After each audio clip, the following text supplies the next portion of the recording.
Ang lasa. Sarap.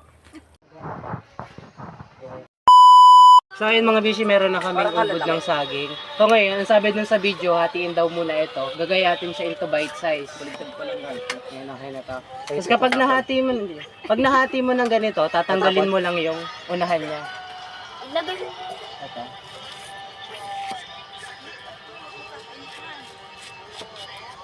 Mapuro lang yung kutsilyo.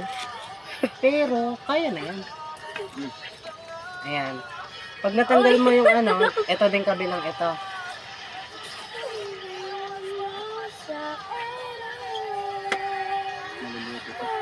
Ngangat-ngating ko to. Huwag kuya. Baka magka-virus. Matalas pa yung ngipin ko.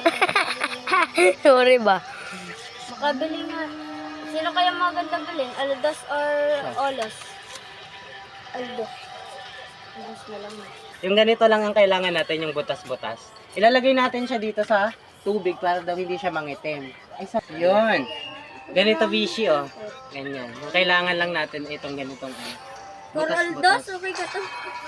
Classic mo na. So ito na mga bishi, natapos na namin siyang balatan. Ito na. So ang sunod na step na gagawin namin, uhugasan namin siya ng ilang beses tapos pipigain para mawala yung pait nung saging. Wala bang ako iiwan kuya?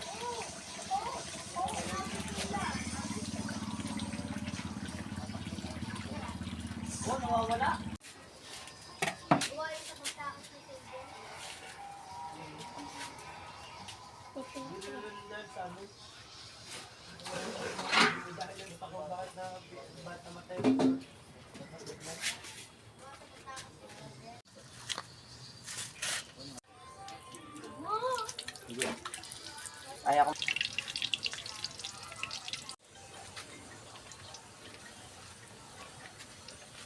Ito po mga besya na double fry na po namin. Kainin nyo, eh. Kainin nyo, eh. Ang lasa. Sarap. Okay naman. Crunchy. Ito yung ching naman titikim. Pakita nyo yung dati ko. Ang lasa. Sarap. Yung may suka. Sarap pero singaw sa ilong. Sarap. So ayun mga bishi, iikot namin ito. Papatikim namin din sa aming mga kapitbahay. Suka. Para kung sakaling may sumakit ang tiyan, damay na to. Buong compound. Para kung sakaling may sumakit ang tiyan, hindi lang kami. Lahat kami din eh. Yung suka.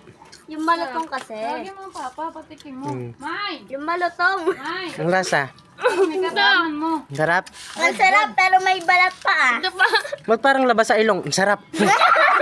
Ang sarap. May! Ito may bishi. Ito guys. Ang sausawan mo. Bawang rubishi. Naku, hindi yung malutong nakuha. Mga bishi kay Kuya Rande. Ano yan? Ano yan? Pipili ka lang ng malutong. Sinuko habol. Mabusan daw ng malutong. Ano? Masarap pa. Ayos.